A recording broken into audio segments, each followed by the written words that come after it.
এটা frequency modulation নিয়ে। Frequency মডুলেশনকে শর্টে আমরা এফএম বলি।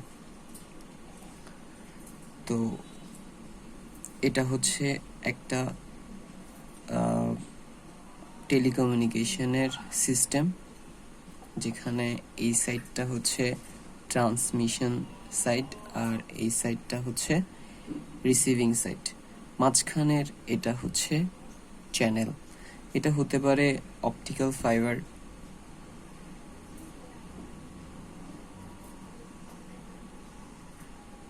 অথবা এটা হতে পারে এমনি কপার ওয়্যার,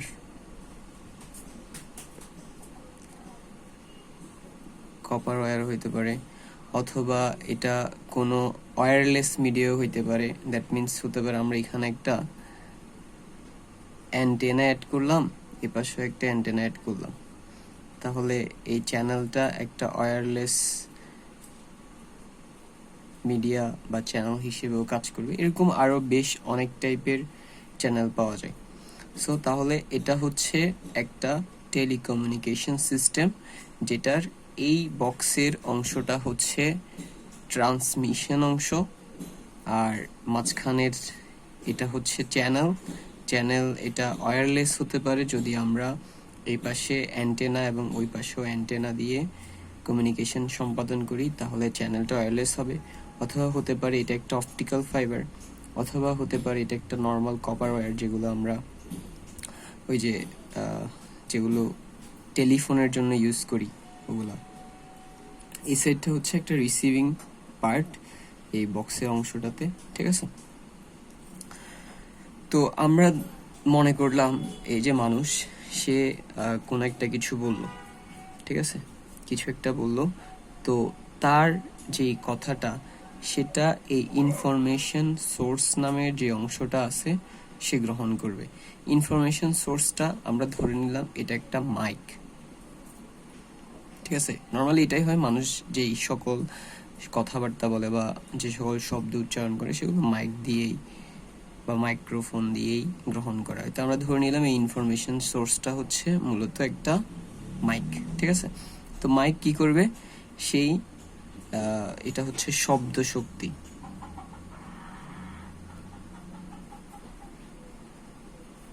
মানুষ যে কথাটা বলবে সেটা হচ্ছে শব্দ শক্তি বা সাউন্ড ওয়েভ। তো সেটাকে গ্রহণ করে কি করবে, ইলেকট্রিক্যাল ওয়েভ বা ইলেকট্রিক্যাল সিগন্যালে কনভার্ট করবে এই মাইকটা, যেটা পরবর্তীতে এই জায়গা দিয়ে এর পরের অংশে যাবে। তো যে ইলেকট্রিক্যাল সিগন্যালটা সেটা দেখতে কেমন, সেটা হচ্ছে এমন, ঠিক আছে? আমরা জানি মানুষ যে কথা বলে সেটার যে ফ্রিকোয়েন্সি সেটা হয় 20 থেকে 20,000 হার্টজ, ঠিক আছে? এটার মধ্যে হয়। তো আমরা ধরলাম এই মানুষটা যে কথা বললো সেটার ফ্রিকোয়েন্সি হচ্ছে ধরলাম 12,000 হার্টজ, ঠিক আছে? 12,000 হার্টজ। দ্যাট মিনস এখানে এই যে সিগন্যালটা তৈরি হয়েছে এটার ফ্রিকোয়েন্সি 12,000 হার্টজ, এটা দিক দিয়ে যাচ্ছে। আর রিমেম্বার যে এখান থেকে যেই শব্দটা মানুষ তৈরি করছে সেটা শব্দ শক্তি ছিল, বাট এই মাইকটার পরে মানে ইনফরমেশন সোর্সটার পরে দিক থেকে যেই সিগন্যালটা যাচ্ছে সেটা ইলেকট্রিক্যাল, ঠিক আছে? যেটা দেখতে এরকম, আর যেটার ফ্রিকোয়েন্সি হচ্ছে 12,000 হার্টজ অথবা 12 কিলো হার্টজ। কিন্তু এই যে সিগন্যালটা, এটা ট্রান্সমিট করার জন্য একটা চ্যানেল দিয়ে ট্রান্সমিট করার জন্য খুবই দুর্বল একটা সিগন্যাল, ঠিক আছে? এটা যখন একটা চ্যানেল দিয়ে যাবে তখন এটাতে খুব ইজিলি নয়েজ আসতে পারে, এই সিগন্যালটাতে। তারপরে এটাতে খুব ইজিলি কি হইতে পারে, এটা হারায় যেতে পারে, ঠিক আছে? এটা হারায় যেতে পারে, ঠিক আছে? এরপরে এটা দুর্বল হয়ে যেতে পারে, সিগন্যালটা যখন এই চ্যানেল দিয়ে যাবে এটা দুর্বল হয়ে যেতে পারে, ঠিক আছে? এরকম আরো অনেক কিছু হইতে পারে, আমি জাস্ট 3টা লিখলাম, বাট এরকম আরো অনেক কিছু হইতে পারে এই 12 কিলো হার্টজের সিগন্যালটাকে যদি আমি চ্যানেল দিয়ে পাঠাই দিই। সো এখন কি করতে হবে, এই যে সিগন্যালটা আছে এটাকে শক্তিশালী করতে হবে, যাতে এটা নয়েজ দ্বারা সহজে আক্রান্ত না হয়, তারপরে হারায় না যায় অথবা দুর্বল হয়ে না যায়। সো এই শক্তিশালী করার ওয়েটাই হচ্ছে ফ্রিকোয়েন্সি মডুলেশন। এটা অনেকভাবে করা যায়, ঠিক আছে। Am modulation, pulse wave modulation, তার ফ্রিকোয়েন্সি মডুলেশন, আর অনেক আছে, ডিজিটাল মডুলেশন। তো তার মধ্যে আমরা একটা এখন এখানে দেখব, সেটা হচ্ছে ফ্রিকোয়েন্সি মডুলেশন, ঠিক আছে। তো এই ইনফরমেশন সোর্সটার পরের যে ব্লক ট্রান্সমিটার, সেটাতে তো এই সিগন্যালটা, এই যে সিগন্যালটা সেটা আসলো, ঠিক আছে। তো এই ট্রান্সমিটারে একটা ডিভাইস থাকে, ঠিক আছে, যেটার সাহায্যে এরকম একটা এই সিগন্যাল তৈরি করা হয় বা প্রডিউস করা হয়, যেটাকে বলা হয় ক্যারিয়ার ওয়েভ, ঠিক আছে। আর উপরে যেটা ছিল সেটা হচ্ছে এই যে যেটা দিক থেকে পাইছিলাম আমরা, সেটা হচ্ছে মডুলেটিং ওয়েভ,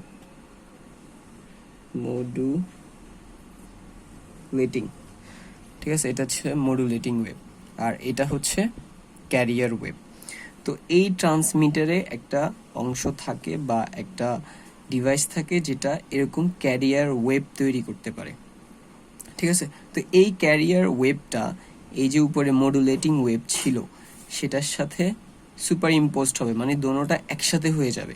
একসাথে এই ট্রান্সমিটার ক্যারিয়ার ওয়েভ আর মডুলেটিং ওয়েভ দোনোটাকে একসাথে করবে, একসাথে করে তারপরেই এখান দিয়ে ট্রান্সমিট করবে। তো দোনোটাকে একসাথে করলে সেটা দেখতে কিছুটা এমন হয়, ঠিক আছে। ডিফারেন্সটা আমি বলে দিই, এখানে সব জায়গায় দেখা যাচ্ছে ফ্রিকোয়েন্সি সেম, বাট এই জায়গায় ফ্রিকোয়েন্সি সেম না। কিছু জায়গায় ফ্রিকোয়েন্সি বেশি, এখানে ফ্রিকোয়েন্সি আবার কম, এখানে ফ্রিকোয়েন্সি আবার বেশি, ঠিক আছে। তো এটা কিভাবে চেঞ্জ হয়েছে এটা আমরা পরের এই জায়গাটাতে দেখব। যাক, তাহলে কি হইলো, এদিক থেকে যে মডুলেটিং সিগন্যালটা আসছে হয়েছে এটা, সেটাকে এই ক্যারিয়ার ওয়েভের সাথে একসাথে করে ট্রান্সমিটার ট্রান্সমিট করবে। তো ট্রান্সমিটিংটা কি দিয়ে, অপটিক্যাল ফাইবার দিয়ে হইতে পারে, কপার ওয়্যার দিয়ে হইতে পারে, বা ওয়্যারলেস হইতে পারে। যেটা দিয়ে হোক সেটাকে আমরা একটা চ্যানেল বলবো। ওয়্যারলেসের জন্য হলে এরকম অ্যান্টেনা ইউজ করতে হবে, অপটিক্যাল ফাইবার অথবা কপার ওয়্যারের জন্য হলে তো সেটা একটা তার টাইপের জিনিস, সো এটা দিয়ে ডিরেক্ট চলে যাবে। এরপরে এই চ্যানেল দিয়ে এই সিগন্যালটাকে পাস করানো হবে, তারপরে রিসিভার সেই সিগন্যালটাকে আবার গ্রহণ করবে, ঠিক আছে। তো মাঝখানে এই পার্টটা কি করছিল, এটাকে একসাথে করে মডুলেশন করছিল, তাই না। এটাকে মডুলেশন করছে, তারপরে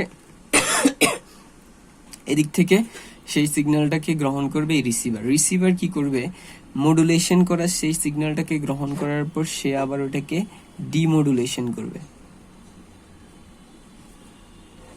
ডিমডুলেশন করা মানে কি, ওই যে আমরা এখানে ক্যারিয়ার সিগন্যাল আর মডুলেটিং সিগন্যালকে একসাথে করে এই এফএম সিগন্যাল, এটা হচ্ছে এফএম সিগন্যাল বা ফ্রিকোয়েন্সি মডুলেটেড সিগন্যাল, ঠিক আছে। তো সেই ফ্রিকোয়েন্সি মডুলেটেড সিগন্যালটাকে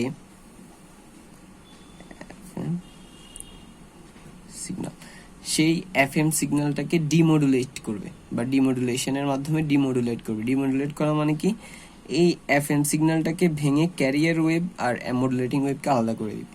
তো আলাদা করার পর যে মডুলেটিং ওয়েভটা আছে সেটাকে এদিক দিয়ে পাস করাবে, ঠিক আছে। যেটা দেখতে এই জায়গা দিয়ে যে সিগন্যালটা পাস হবে সেটা দেখতে এটা।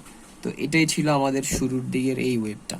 তাহলে রিসিভার কি করলো, যে এফএম সিগন্যালটা গ্রহণ করছে সেটাকে ডিমডুলেশন করে এটা থেকে ক্যারিয়ার আর মডুলেটিং ওয়েভকে আলাদা করে দিয়েছে। আলাদা করার পর মডুলেটিং ওয়েভটাকে এদিক দিয়ে পাস করে ডেস্টিনেশন দিয়েছে। তো ডেস্টিনেশন একটা স্পিকার হইতে পারে, ঠিক আছে।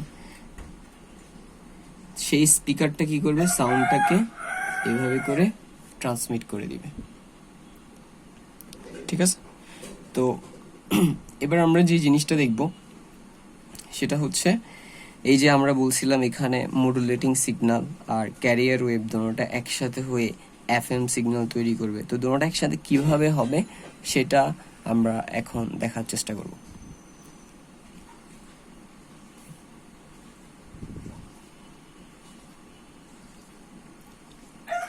তাহলে এটা হচ্ছে আমাদের মডুলেটিং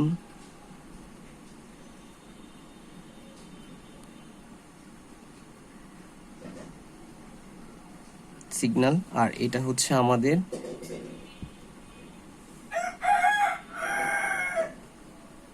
ক্যারিয়ার সিগন্যাল।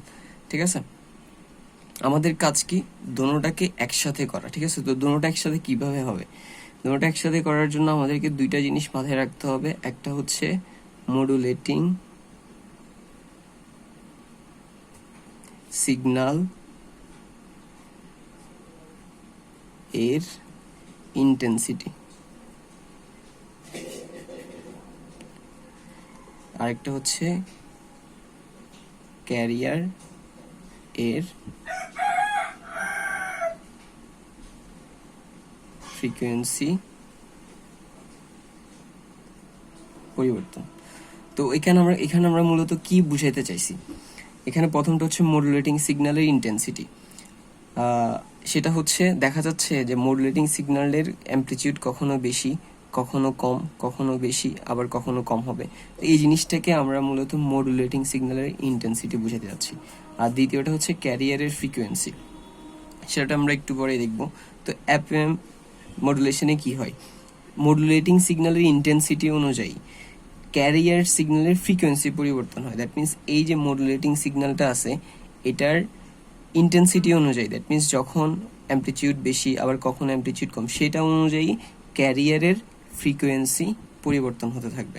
তো দেখা যাচ্ছে যে এই জায়গাতে মডুলেটিং সিগন্যালের ইন্টেন্সিটি সবচেয়ে বেশি বা অ্যামপ্লিটিউড সবচেয়ে বেশি, সেজন্য এই ক্যারিয়ার ওয়েভের এই জায়গার ফ্রিকোয়েন্সিটা হয়ে যাবে সবচেয়ে বেশি। এই যে দেখা যাচ্ছে এই জায়গায় ফ্রিকোয়েন্সিটা বেশি, এই জায়গায় বেশি ঘন। ঠিক আছে, তারপর ধীরে ধীরে সেটা আবার কমে যাচ্ছে। দ্যাট মিনস এই মডুলেটিং সিগন্যালের ইন্টেন্সিটি কমে যাচ্ছে। ঠিক আছে, তো কমে যাওয়ার কারণে ক্যারিয়ারের ফ্রিকোয়েন্সিও ধীরে ধীরে কমে যাবে। যে দেখা যাচ্ছে এই বরাবর যে ক্যারিয়ারের অংশটা আছে সেটার ফ্রিকোয়েন্সি এই আগের তুলনায় এখানে ফ্রিকোয়েন্সিটা কমে গেছে। দ্যাট মিনস এখানে বেশি ফাঁক হয়ে গেছে। পরে আবার কি হচ্ছে, এটা ধীরে ধীরে ইন্টেন্সিটিতে বাড়তে থাকতেছে। তো বাড়ার কারণে এই যে এই জায়গার ক্যারিয়ারের ফ্রিকোয়েন্সিটা আছে সেটা আবার বাড়তে থাকবে। সো এই যে দেখা যাচ্ছে এই জায়গায় বেড়ে গেছে, মানে হচ্ছে ফ্রিকোয়েন্সিটা বা সিগন্যালের যে পার্টসগুলো সেটা আবার অনেক বেশি ঘন হয়ে গেছে। তাহলে এখানে কি হইলো, মডুলেটিং সিগন্যালের ইন্টেন্সিটি অনুযায়ী ক্যারিয়ার সিগন্যালের ফ্রিকোয়েন্সি পরিবর্তন হয়েছে। সো ফাইনালি আমরা যেটা পাইছি এটা হচ্ছে এফএম মডুলেটেড সিগন্যাল। অ্যান্ড এটাই হচ্ছে আমাদের, এই সিগন্যালটাই হচ্ছে এটা। ঠিক আছে, যেটাকে আমরা এদিক দিয়ে ট্রান্সমিট করছি। আর একটা জিনিস খেয়াল রাখতে হবে যে এই যে এফএম সিগন্যাল সেটার যে ফ্রিকোয়েন্সি, ঠিক আছে, সেটা অনেক বেশি হয়।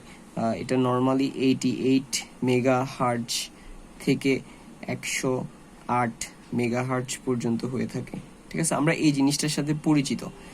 এই ফ্রিকোয়েন্সি আমাদের আগেরকার দিনের যে রেডিওর বিষয়গুলো ছিল, ঠিক আছে, আমরা যদি ওখানে দেখি অনেকগুলো চ্যানেল পাইতাম, 88.5 FM, তারপরে এরকম আরো 96.4 FM, এরকম টাইপের অনেক কিছু। তো ওগুলো দিয়ে মূলত কি বুঝাইতো, এই যে এফএম সিগন্যাল আছে এই এফএম সিগন্যালের ফ্রিকোয়েন্সিকে বুঝাইতো। ঠিক আছে, সো এই ছিল আমাদের পুরো এফএম মডুলেশন।